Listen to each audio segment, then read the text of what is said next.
नमस्कार, टेस्टी बाईट्समध्ये आपलं सर्वांचं मनपूर्वक स्वागत। पावसाळ्याचे दिवस आहेत। पावसाळ्यामध्ये आपल्याला बदलत्या वातावरणानुसार व्हायरल इन्फेक्शन होत असतं। त्यासाठी आज आपण रोगप्रतिकारशक्ती वाढवणारे पौष्टिक लाडू बनवणार आहोत। चला तर याला लागणारे साहित्य बघूया। आपण अक्रोड घेतलेले आहे भाजायला।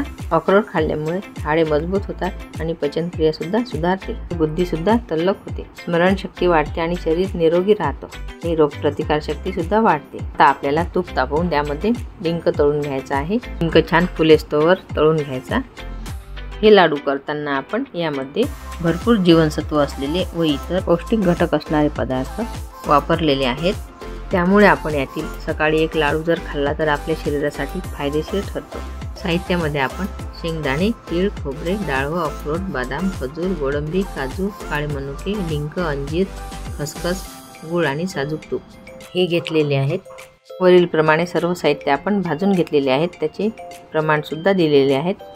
सर्व साहित्य आपल्याला थंड झाल्यानंतर मिक्सरच्या भांड्यात घालून बारीक पूड करून घ्यायची। आपण जर तसे ठेवले तरी चालेल, परंतु बारीक केल्यामुळे म्हाताऱ्या माणसांना सुद्धा खाता येतील।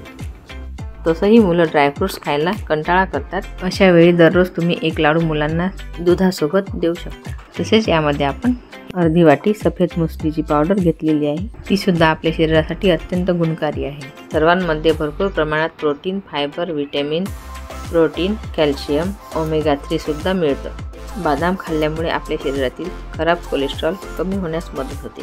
काजू खाल्ल्याने पोट भरलेले राहते, भूक लागत नाही आणि वजन नियंत्रणात राहते। आपल्या आवडीनुसार आपण मखाणे, मगजबी हे सुद्धा घेऊ शकता। आपण यामध्ये पिस्ता सुद्धा घेतलेला आहे, तो दाखवायचा राहून गेला। सर्व साहित्याची आपण पावडर केलेली आहे। आता यामध्ये अंजीर आणि खजूर हे गोड असल्यामुळे गुळाचं प्रमाण एकच वाटी घेतलेलं आहे।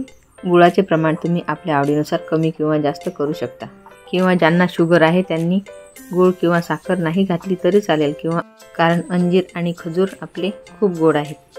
आता आपला डिंक सुद्धा बारीक करून झालेला आहे। आता खजूर बारीक करायचा म्हणजे फिरवत असताना त्याचा लगदा होतो आणि मिक्सर जाम होतं। अशा वेळी काय करायचं, आपलं जे भाजलेलं सुकं खोबरं आहे ते आधी थोडं फिरवून घ्यायचं आणि त्यामध्ये खजूर, अंजीर किंवा मग आपली खारीक असली ती सुद्धा भाजून घ्यायची आणि ती सुद्धा खोबऱ्यासोबत बारीक करायची। त्यामुळे आपलं मिक्सर सुद्धा खराब होत नाही आणि ते बारीक व्हायला सुद्धा मदत होते।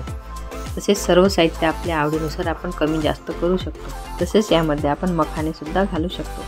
तुम्हाला जर यामध्ये गव्हाचं पीठ घालायचं असेल तर ते सुद्धा तुपावर खमंग भाजायचं आणि यामध्ये एकत्र करायचं। याचे प्रमाण सुद्धा आपल्या आवडीनुसार 1 वाटी किंवा 2 वाटी घेऊ शकता। मुसली पावडर घालायची आणि चांगलं एकत्र करायचं।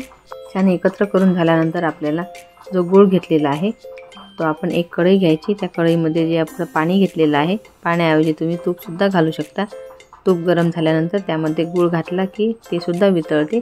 तर आपण इथे पाणी घेतलेलं आहे, पाण्यामध्ये हा गूळ घालायचा आणि तो वितळला म्हणजे आपल्याला आपल्या मिश्रणामध्ये घालायचा आणि वरून काही आवश्यकतेनुसार तूप सुद्धा सोडायचं। त्यामुळे आपले लाडू जोडायला मदत होईल। पाणी किंवा तूप अर्धी वाटीच घ्यायचं। तुपामध्ये गूळ विरघळला म्हणजे आपण यामध्ये घालून एकत्र करू शकतो। तुम्ही पाणी किंवा तूप कोणतंही घेऊ शकता।